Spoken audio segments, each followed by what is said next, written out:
Hello, welcome and namaste. Welcome, Kamini ji, for my Career Journey podcast, where we go deep into your career journey, what you offer, and how people can connect with you. Thank you for having me. So, with that, I wanted to give mic to you to talk about what you do, your services, and then we will talk about how your typical day look like. Sure.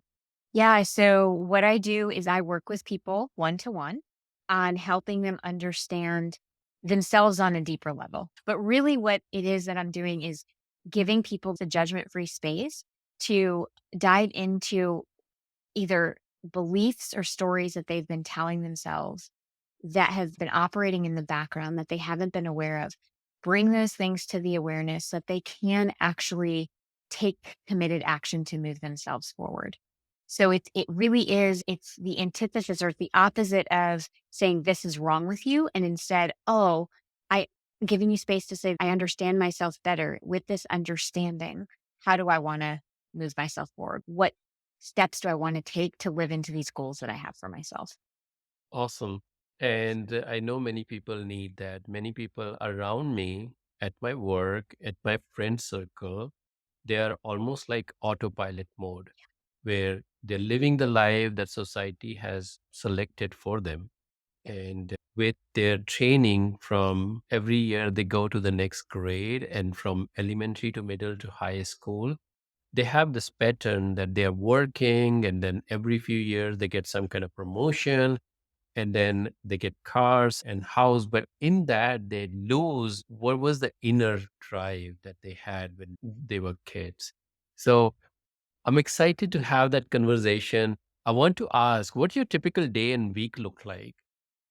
Well, my typical day, I start pretty much at 8:30 in the morning and I'm meeting with clients most of the day. In between client sessions, I do spend my time either recording my own little mini cast or I do put a lot of blog articles out. So a lot of my day is also spent writing, but the majority of my day really is spent on these one-to-one sessions. As of right now, I don't offer group sessions because I have found that the work that I'm doing with individuals Mm. is so impactful because they have that space that they can count on week in and week out to do that deeper work. So that's generally how I spend most of my days. Now, when I'm not working, I am also a mom. So I am mom to five. They're not all five little ones. My oldest is 22 and my youngest is 10. But when I'm not working, I'm generally found doing something in my mom world. That's really awesome. I want to take you to your own journey. Mhm. Is how did you discover that this is the life, this the coaching, life coaching, and everything that you do is this is for you? That is such a great question because my path to where I am was not linear. I was definitely, as you described, very linear, expectation focused, right? So elementary, middle, high, you go on to greater education and then go on beyond that. And so I actually entered the business world as a project manager, my way Right. up to become a project management office like manager. So I was managing the entire project office. But in those roles, I kept coming back to really supporting the individuals. So yes, it was about the project and managing the project, but my strong part or what I really enjoyed was talking to the people, the resources and saying, "Okay, tell me more of what you need. How can we get you to grow and expand?" I kept coming back to that. Once I left, so that was a dot-com world, and of course, as that came crashing down, I had to pivot. I actually ended up building and managing a law practice, not because I'm an attorney, but because I understand the management and the operations, right? So I once again found myself in the management perspective, but over again, I kept going back to the people part of it. The people, the clients, as well as the people at the firm. What do you need? How can I support you? What is it that will help you grow and evolve? So that was professionally what was happening for me. I mentioned my kids this was about 10 years ago at this point, between 10 and 15 years ago. They were, my baby was definitely baby, but the middle ones were entering this preteen stage, teenage stage, and they were starting to exhibit a lot of people pleasing, perfectionist tendencies. So I'm very type A. I know this about myself, but what they were mirroring back to me was another part of myself, which I hadn't really paid a whole lot of attention to. And that was the perfectionist, people pleasing part of me. So I actually recognized that they were showing up this way because that's what they were learning from me. And as I made that connection, I realized I needed to go through some deeper self awareness in terms of where that was coming from for me so that I could shift and pivot again, but pivot in terms of parenting so that my kids wouldn't necessarily repeat the Mhm. same patterns that I have because I could see it wasn't serving them, especially in the social perspective. So I did that work. And as I went through that work, I recognized that this is what I was actually meant to do. I was meant to go through this process for my own self, for the fact that I could show up differently as a parent. But actually, this was what I was called to do was take this experience and this journey from that personal experience perspective and match it with what I was enjoying professionally in terms of the people side of things and bring those two worlds together and from there recognize that I wanted to work with people one on one and just dove headfirst into understanding that could come through coaching people. Mhm. And so went through the certifications for life coaching, but then took it even further and got really deep into different modalities, getting trained into different modalities because of course each of us as individuals learn things differently, right? So some of us are very linear thinkers. We can do things cognitively. That's how we assimilate the information. Other people don't, they need more access from a bottom up approach. So I also wanted to get trained in the somatic approach. Tell me what your body's feeling because that would give us information. And then once you understand that, you can understand it cognitively. So to answer your question in a very long winded way, and I apologize for that, it wasn't linear for me, but really what it was taking pieces of what I was enjoying from a professional standpoint, recognizing that I went through a personal experience that was meaningful on many levels, and I could bring those two worlds together and now help other people do this self reflection. Because Mhm. I have Yeah. found that so often, and you and I were chatting about this, that so often people don't really do that self reflection. They're doing the check boxes and they're doing the things on autopilot, and they don't have the awareness of what's really driving them or where their real value system is. And so helping people recognize that allows them to then chart their course as they really want it. What an incredible story. And I'm so glad that I asked you that because that gave so much insight. And you said people pleaser and perfectionist in the same word. And it sounds like it's not possible, but it is. I am that one of that person that I just have that realization recently, but like powerful Yeah. just doing that. Yeah. And that's the thing too, is I realized with my people pleasing and my perfectionism, that's for me personally, I was dimming myself down a lot, meaning I would defer to what other people wanted instead of maybe what I needed because I wanted to make sure that they were happy and okay. And then of course, perfectionism, because if they were unhappy, then that means I must have failed somehow. Right now, I'm not a good person. So it can Mhm. really hold you doing the things that you really want. In the business world, we see it all the time where people will maybe not go up for a promotion because of they don't want to step on someone else's toes, for instance, right? Because they think I'm in this group, I'm in this team, and now this promotion is available, but then they won't apply for the promotion because they don't want to necessarily step on their other teammates' toes and somehow they feel like somehow they would be overstepping perhaps. So it comes up in different ways for sure. Wow, that was actually a practical example that I can resonate it. I have seen this. I've seen Mhm. this in the corporate world. I will introduce you to somebody named Leilani. She was the director of PMO office at Advent Health, where I work. And now she moved to Universal, another company, but she does some writing, some business coaching. So I think you guys will enjoy talking to each other. So I will do that. I will introduce Oh, you. that'd be great. That'd be great. And then you talk about some certification. I'm just curious which one you did. So I have done different certifications in terms of specific certifications, like in somatic coaching and somatic healing. I've done certifications in things like new money story, certifications in life coaching, in wellness coaching, certifications in things like conscious uncoupling, as well as calling in the one. I also am certified to work with teenagers and kids. So I've done certifications in teen life coaching, as well as what's called Adventures in Wisdom, which is life coaching for Mhm. kids. But then the trainings I've done also include cognitive behavioral based coaching, acceptance and commitment based coaching, internal family systems based coaching. And then, of course, I'm certified in breath work and meditation and mindfulness. So I've covered the gamut. First of all, I'm a nerd to begin with. I love to learn these things, but also The deeper reason why is because I recognize we're all so different. And so one modality might work for one person, but not for another. And for Yeah. instance, meditation might not resonate with somebody, but they can get their arms around mindfulness because there's slight distinctions between the two. And then I actually stumbled on breath work for myself and realized, wow, this is life Yeah. changing because it's a completely somatic based practice. But when you go through a breath work session, all of this emotion starts coming out of you and you realize, wow, I've been holding on to so much and I didn't even realize it. And it's all using your body to release it. That's why I love yoga because it encompasses meditation, exercise, and breath, a Yes. combination of all three. Mhm. Yeah.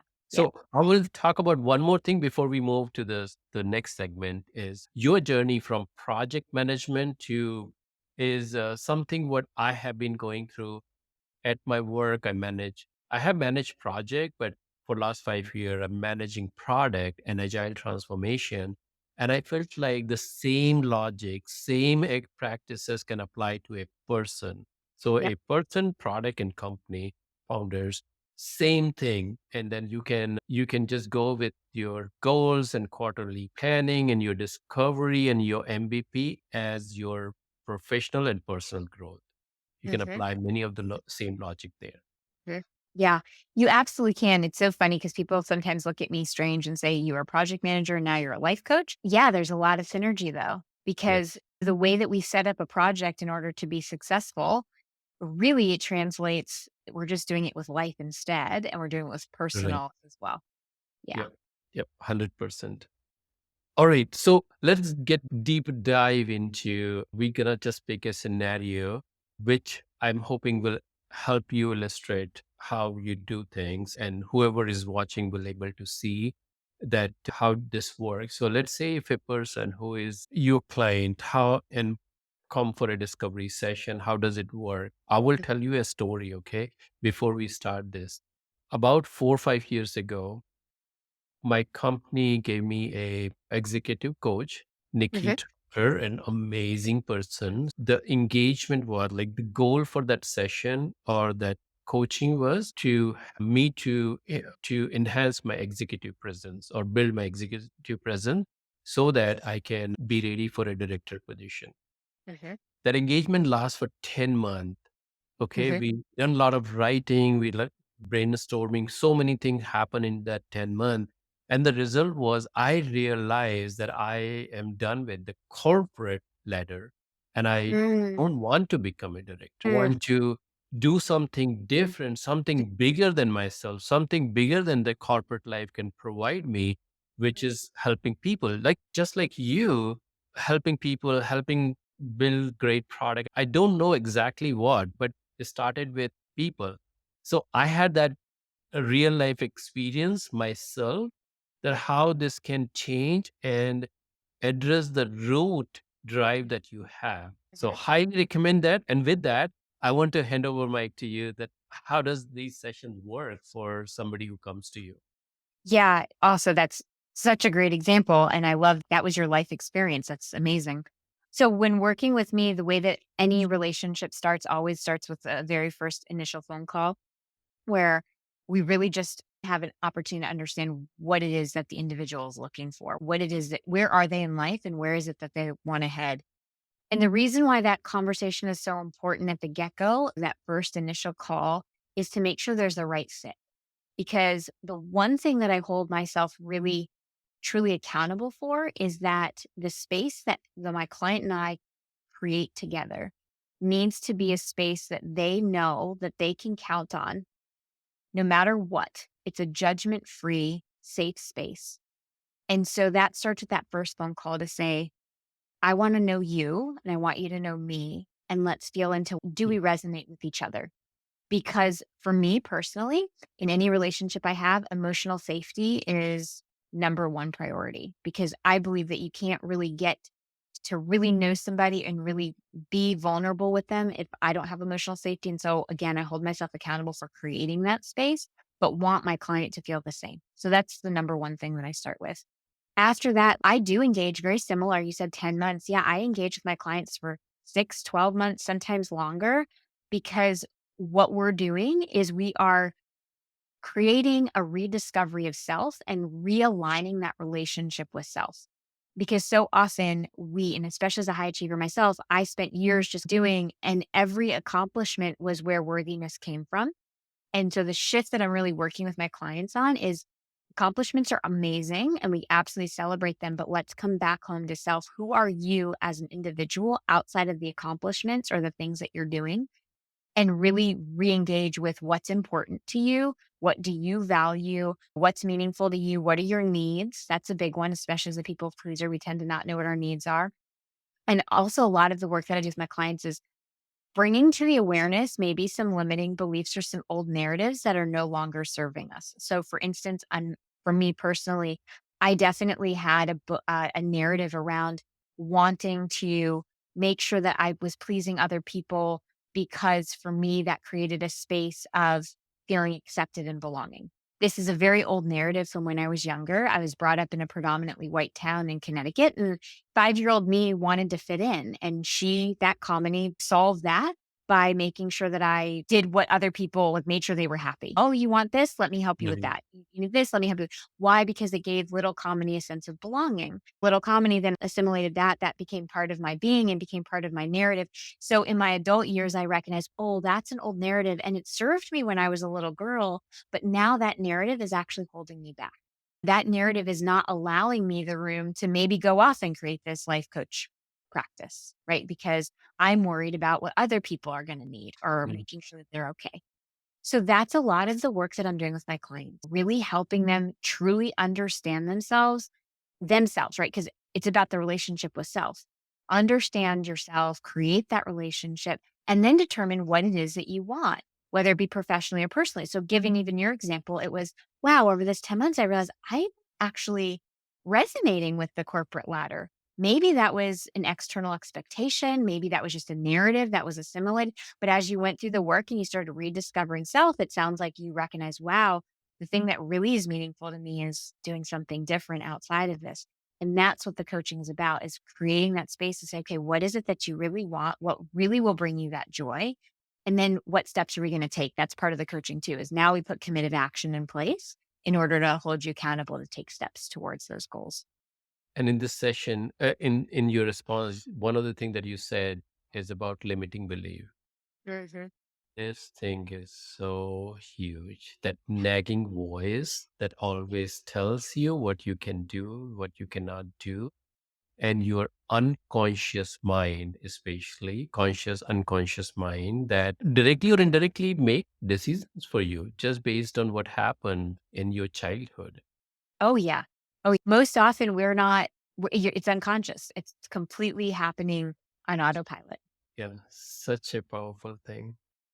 And I have many of those. I have a coach who is helping with hypno, and it's amazing that how I was able to go to my childhood different situation and able to connect the dots. And she's amazing. She's connecting the dot between what I believe, what are the problems that I'm facing, and how they are connected, how the wires are connected to those situations is so powerful. Many people don't know Mm. this. Like this life coach and many other services, like they don't know about it. So I want to ask, as you were saying, there are so many certification that you have done. Mhm. Same thing, there are so many ways you help other people. It's life coach is just one of the word, but there are many. I want to ask and explore that. How Mhm. do people identify what do they need? Yeah. Such a great question. And I think you're absolutely right. A lot of people don't know the concept of life coach, or if they hear it, they're like, that seems weird. I know how to do life. I don't need a coach for this. So, Especially when you see 19-year-old and 22 years old life coaches. yeah. Yeah. Yeah. That's very true. That's very true. Plus saturated, and then you have Yeah. all different type of Yes. people. And that's such a good point, is that you do have a lot of people. So I can understand a little bit of the questioning and the Yeah. cynicism around it. I absolutely want to be respectful of that. However, there's definitely a lot of us coaches out there who have done a lot of training and work, and then we have our own life experience. But Mm. life coaching isn't telling you how to do life. right? So it's not about that. The way my role is, I see myself as a co-collaborator and holding this really sacred space for my clients to again discover for themselves and to have those insights. And the way it's done is in how I show up. I actually, the beautiful testimonial that was completely given to me, completely unasked for, but I actually work at one of my clients as a therapist, and she actually left me this beautiful message about how the space that I hold is so powerful that what she has noticed is not just the shifts in herself, but as a therapist herself, she's noticing that she's now showing up differently with her clients and they're having these great results. And so she was sharing with me in this beautiful way of she wanted me to know that not only what I'm doing with her is benefiting, but it's actually trickling down. And it gave me goosebumps. And I did get a little teary because I was like, wow, that's so powerful. But that's what coaching is about. It is about creating the space for people to explore things that they don't have a space in other areas of their life. And it is different from therapy, and I absolutely believe in therapy 100%. But coaching is different from therapy in the sense that therapy is more leans towards diagnosis and like really coming to an understand. I say diagnosis, but not in a negative way. It's like giving a name to what's going on and then coming up with a plan to work through that problem. And I absolutely believe in therapy. Coaching is different in the sense that it leans towards decision. I'm making a decision to change something or move on something, and then I'm going to put these action items in place. So the distinction is more diagnosis versus decision. The way that I approach coaching is, and the way that I talk about it is, I don't pathologize, I help people understand. And that's the distinction that I make with people. What coaching is all about, again, is creating that space to figure out what it is you want for yourself, and then what steps are you going to take in order to move yourself forward. It is so important to recognize though that it's difficult. You can take steps forward. So for instance, like you mentioned, there's so many different types of coaches. And it's important that people recognize that sometimes, like maybe there's a diet coach and they give you really things that Mm. you can implement and habits you can put in place, which is great and really powerful. The thing to remember though is that there are other types of coaches who go on that deeper level and say, instead of just doing these things that we're going to put in place, let's go underneath and figure out what are the driving factors on a personal, intimate level. Yeah. And then from there, put these things in place, if that makes And I sense. think you covered such a great distinction between a mentor and a coach, right? Mhm. Coach help you find answer that are already there Yes. versus mentor, like I'm 5 step ahead of you. This is the path that I have taken will work for you if you Right. want to follow, right? Right. Almost like that kind of distinguish. They're telling you what to do versus coach is helping you find your own answer inside. Yes, and then, of course, then if there's some of us who maybe dabble in both. I only offer that because I do work with some teenagers and emerging adults, and sometimes they do need a little more of the mentoring than just the coaching because they haven't quite had enough experience to figure out what it is that from within themselves. They need a little more guidance around it. Sometimes I use the word more hand holding. Get to your level where you can start thinking deeper. Yeah. Yeah. With that, actually, as I brought developers into the mix, let's say a developer from web developer or a database developer, 2 to 5 year of experience, if they want to get life coaching or some kind of coaching, number one, will it help them in Mhm. way? I know it will. I know it will. But I want to give like Yeah. a prompt. Will it Yeah. help them and how? I absolutely believe it can help anybody. As a matter of fact, I'm a coach and I have a coach because I believe the best coaches have coaches. But it will because even if you want to move forward professionally, our personal world and how we think and how we see ourselves, that is the underlining. If you think of it like a house, that's the foundation, and Mm, everything else is built upon it. So where you are going professionally, right? You got to look at that foundation piece. And so if you go and you work with a life coach and you understand yourself better, you understand your values, you understand your motivators. I do a lot of mm, motivation work with my clients. That will help you understand where it is you might want to go next in terms of your career. Or with developers, sometimes they feel stagnant or stuck. They're like, I'm in this role. What's next? I don't know. Imposter syndrome can come into play. A lot of times, if you're working on a very complex project, there's a lot of pressure, especially in development, because there's a lot of time pressures. And then, of course, do I know enough about the code? All these things. So, imposter syndrome can come in. Again, life coaching can help you understand what are those narratives or beliefs? Where do they come from? Once you bring that to the awareness, now you start working through it, what's actually true, and you start breaking those down. And that'll give you more confidence in your professional world as well. Yeah. And that can open up a lot of door for them, Yeah. Oh, yeah. just of what they want to do and what they could do. Absolutely. What's possible? What's Yeah, possible? what's possible. So let's continue the conversation, keeping developers and also startup founders in mind. They typically have a very stressful job, many hours that go by, and sometimes they don't even take breaks. So, what's your advice?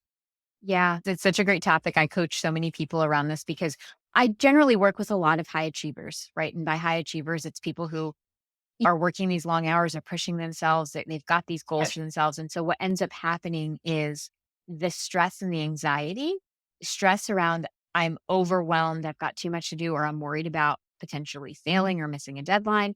Anxiety also, I'm anxious about being able to deliver, I'm anxious about not wanting to fail. One of the things that I talk a lot about with my clients is this concept of self compassion. Self compassion is based off of Kristen Neff and Chris Germer's work, which says there's three pillars to it. One is kindness over judgment. The second is common humanity. And the third is mindfulness. So, what do those mean? Kindness over judgment is saying, even if something doesn't go the way that I wanted it to go, right? Even if it's an outcome that I'm not happy with, the inner critic or the judgment mindset to run the show saying, oh, you're terrible.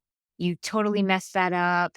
y- People are going to think you don't belong here. That would be the judgment mindset. Instead, we lean into kindness, which says, even if this thing didn't end up the way that I wanted it to. What can I take from this situation? How can I learn?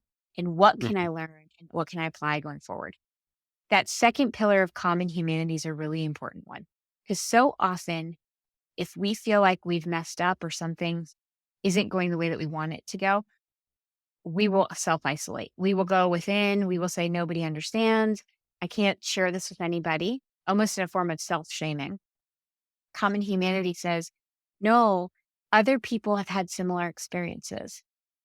We can talk about it. We can talk about it and you can ask them how they may have worked through a situation. So it's the opposite of isolation. And I say that common humanity is really important, especially in the context of shame, because Mhm. what happens when we isolate and go inside and say there's something wrong with me, that's a form of shame. And every time that we shame ourselves, we're going to make ourselves smaller and smaller and then we don't actually allow ourselves to grow and expand and to move forward. So that second pillar of common humanity is just really important to recognize that it is okay to share this with other people. And then the third one is mindfulness. So often we're so scheduled, we're go, I've got this deadline, I've with my family, all of the things. Mindfulness says, come back to the present moment. 47% of our day is either spent in the there or the then, meaning we're either future focused and worried about what's going to happen, or we're ruminating over the past. And so mindfulness says, okay, come back to this moment right here and right now. What's in front of me right now? And how do I want to move forward in this moment with what's in front of me? I offer this idea of self compassion, especially in the context of this world that we live in right now that feels very stressed out, very anxious, and burnout is a huge issue that's across the board. And I can only imagine that developers are having the same feelings of burnout where it's, I'm actually overexhausted. I almost can't function anymore. Self compassion is a great way to work through that in the sense of you lean into kindness over judgment of self, you ask others for support, and you come back to the present moment. What can I handle in this moment rather than worrying about the future or worrying about what happened in the past? Thank you. I, that's a great advice that can definitely help people. You use the word high achiever, but developers, high achievers, founders that they can tap into and hopefully reduce the stress and have a more balanced life. Right. Well, I mean, especially if you think about, I mean, developers and founders, but founders, I'm thinking just as an entrepreneur myself, Mhm. there is a lot of pressure around success or I need this thing to succeed because I've put everything into it, for instance, or I've invested not just time, but money, um, my blood, sweat, and tears type thing. That's a lot of internal pressure. So how do we deal with that? Self-compassion is a great tool I to want use. to know. The thing is people will say, especially with anxiety too, they'll say, I just want to stop feeling anxious. Well, first of all, if you were able to just stop feeling anxious, you would have done it already. But also, it's part of the human experience. So Mhm. instead, how do you work within it, within the human experience so that it doesn't overwhelm you and overtake you? Yeah, definitely. And then I'm gonna switch to a similar but a slightly different topic. People who are working in corporate world, as we started that discussion, that people are in, they have some kind of autopilot from elementary to middle to high to college, and then that's what they expect in their corporate work. And then in their life, at some point, they will buy a car and house, right? These are all the things that happens. And people who have spent some time in corporate world, they get their dreams and vision and project from corporate. So they Mhm. don't have to think about what to do. Somebody's telling them and then they execute. In all that, most people, I'm just going to make that comment, a statement. I'm not sure if it's 100% true or not, but most people or many people do not know what they want from their life. They do not have the dream that what is that they're working for. One, I want to validate, is that the true thing? And then second, how do you help them? How do people can find it?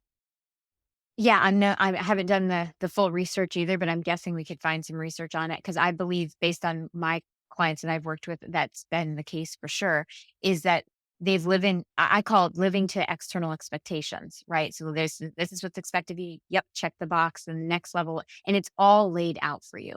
And so there's not a whole lot of agency, personal autonomy put into that. And so a lot of the work that I'll do with clients is we do things like values work, like really understanding what are your core values. And most of the clients that I end up working with are shocked by the exercise and they realize, oh my gosh, Kamini, I have never done this before. I've never slowed down to ask myself, what are my values? Because what ends up happening is we take on usually our family of origins values or maybe our culture, sometimes society. We just take those on as ours. We don't ever slow down to do an evaluation for ourselves because we are following this linear path that's been laid out for us. We get to the corporate world. And again, it's like you mentioned, ladder. This, you go to this rung and then this rung and this rung. This is how you do it. There's never a self reflection moment of, what is it that I actually value? What is it that I actually want? What is it that I actually need? What is it that actually brings me joy? When I'm doing X, fill in the blank, I feel in flow or I feel joyful or I feel connected to myself. We don't slow down to do that. So, those are the types of conversations that we're also having so that we can start understanding what are your passions? What are the things that really actually light you up? What are the things that make you laugh? And then, of course, what are the things that you value without those things? For instance, I mentioned emotional safety is a core value of mine. Another core value of mine right now is family and motherhood. They're intertwined with each other. But those are the things that without those, I would not be who I am, right? So knowing what those core values are, those are the things that will help you regain your own agency so that you're not just on a path almost designed for you, but you're starting to write your own blueprint. And I want to go one level deep there. The question that you was asking, what excite you? What is your passion? What make you trigger? How do people respond to that? I feel like I don't know if they know this. Yeah, it's so funny. They usually say, I don't know. What are you talking about? And so we really go into things like I'll ask my clients, when was the last time you just found yourself laughing? And what were Mm, you doing? When was the last time that you lost track of time? And what were you doing? Because if you lose track of time and you look back and you say, oh, I was doing A, B, or C, that means that you were in flow doing A, B, or C. You weren't paying attention to time. You were just in your being working on something. That'll give us some information, right? So you ask different types of questions because, right, if I say to somebody, what's your passion? They haven't thought about it their whole life. They're going to be commenting, I have no idea. So you have to go about it in a different way. That's what coaching does. It says, let me see what other questions I can ask in order to help you have those insights that about things that you never really took time to evaluate before. And if somebody find that what they are passionate about or what trigger them is different than what the job that they're doing, Right. Right. then what What happened? do we do? Yeah, Yeah. I think for some people, it's then about creating time to be able to have room for the passion and then also room for the thing that's bringing them income. Yeah, that's an option. Some people are like, I can make that happen. And I feel good about that. I'm still doing my passion thing, but I'm also bringing in income with something that I don't mind. I'm not miserable doing it. I can do both. Sometimes people realize, wow, my passion is the thing that's really calling to me. And I really don't find any joy in this work that I'm doing. So then we have deeper conversations around, is there a way to bring your passion into potentially shifting your vocation or your profession? How could we, maybe it's not a full shift. Maybe it's, can we bring Yeah. that passion into Need what to you're doing? Is there a segue? Can we bring it? Can we somehow infiltrate, drop pieces of what you're passionate into what you're doing? Because maybe that's an option. If not, then maybe we start talking about segue into something different that you're more aligned with and passionate about. Because sometimes we do, we find that we've been in a role that we're not really happy about. We're just going through the motions of the day. And we really don't want to do it anymore because we feel like we're not actually engaged in our life. And so then we get creative about how can you make that shift into what actually lights you up. And I'm gonna go right back to you. You had that realization at some point, and Uh-huh. then you switched. So how did you do that, and did that feel like? Like it required a lot of courage. Absolutely. People will ask me, I actually just asked this morning, what was the bravest thing that I ever have done in terms of my business? And I said, starting. Because it was a huge pivot, and it would for me too, it was scary because I was being called to do this, but I had some people in my world that weren't sure of it, right? They had their own fears around it and also their own opinions about what I was trying to do. And that took a lot of bravery to just stand and say, "No, this is what I'm passionate about, and also this is what I want to create in terms of what I do on a daily basis, day in and day out. I don't want to be doing this other stuff anymore." So yes, bravery, courage. For me, I was ready. Like I learned what I was passionate about, and then I gave myself the grace to figure out, can I do both? Or is it that I really want to lean into this one? And when I came to that conclusion, I then said, okay, what steps do I want to take? So it wasn't like I just one day woke up and said, I quit and I'm doing this other thing. It was a process to move into it. For me, that worked. For some people, maybe it would work to just rip off the band aid one day, but I needed the step by step because I tend to be slightly risk averse. So that's how I approached it myself. So how long did you do those two things side by side? I think what I ended up doing was I started to set up my coaching practice and I gave it about I wanna say it was about 4 months where I was just in both worlds, and then when I got to 4 months, I said, "Okay, I'm Oh, ready. I'm 4 ready." months is nothing. Like you did Yeah, this. it wasn't a lot at all. For me, I and that's why I say, like, I had really come to personally, I had come to a recognition that this is what was really calling to me. It was so strong that the fear that may have been there started to diminish as I gave myself more and more permission to step into it. So about 4 months, I think 4 to 6 months, I had transitioned completely into full time. This is what I'm doing. So I'm gonna share that I'm in that boat right now where I have been in corporate world for 24 years. Mhm. And I'm making this public statement right now. I've been 24 years and I love this job because the work that I do is entire end to end product development. And I have this amazing opportunity where I can tap into whatever area that need help and where I want to actually work. So I get a lot of enjoyment, a lot of energy from this work. And now I'm building this side business of coaching business. So far, it's been 2 years where I've been building the skills and everything. And now I'm the point where I'm getting traction and I need more deeper into this. And I'm at this place that how to do this. And you talk about people around you.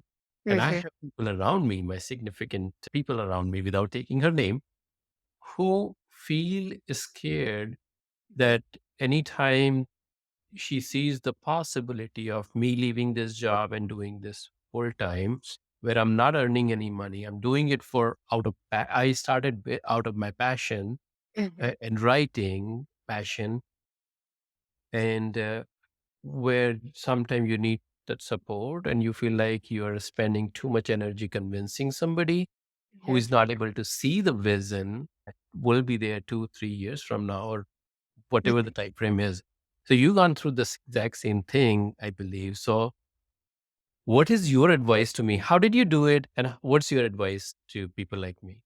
I, especially because I'm a people pleaser, I had to do that inner work with that was like, okay, separation between what my vision is and how they're showing up and their fears that they have for me. And it wasn't saying one's right and one's wrong. It was saying, I just acknowledge that Mhm. this is what their fear is. And then it was about reminding myself that's their fear. I don't have to take that on as mine. And also, the truth is, if I try this thing and it doesn't work, I'm not letting go of all this expertise I already had. I can always shift back if I really want to.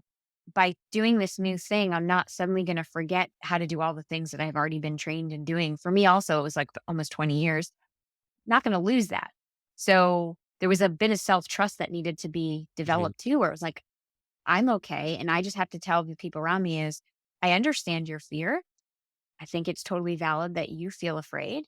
I'm going to do this thing though. And I know that even if it doesn't work, I have other means. I can always fall back on what I've been doing and my expertise that I already have. And then it's about releasing it and allowing them to work through their own fear. It's not mine. And I would offer that same to you is that it's not yours to alleviate that fear. It's that person's to work through it. Yours is to work through your own. Okay. And then what about my own belief of having this stable job that I've been into 18 years actually, Right. Right. and then trying to build something that I don't even know what Mhm. the 2 year, 3 years from now. Again, there is limiting belief. There is the critic voice in your head. I think what it is for you is it is about noticing and naming your own limiting beliefs. And so for me, let me just shift it from you for to me for a minute. I had my own fears about it.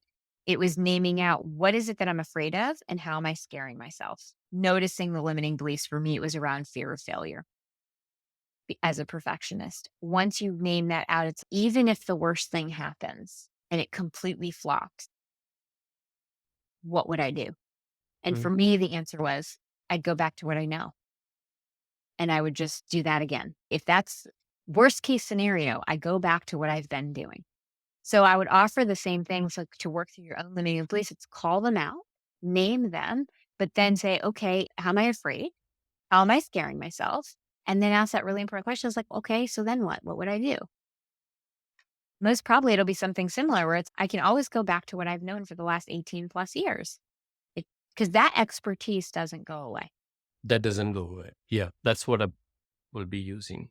Yeah. I know we are 1 minute over. We'll go to right to the last question. What's your message to the audience? Oh, my message to the audience is this. It is give yourself permission to do some of the self-reflection. Reflection can be sometimes a little bit scary because we might be afraid of what we'll uncover, but doing self-reflection will actually give you such an internal power in order to regain agency over your own self and agency over your life. Where is it that you want to head? And so you can set your own goals for yourself, not the ones that are given to you by other people. Thank you so much, Kamini, for coming on my podcast as a guest. I really enjoyed. I got so much information for myself. So thank you so much for that. Thank you. Thank you for having me.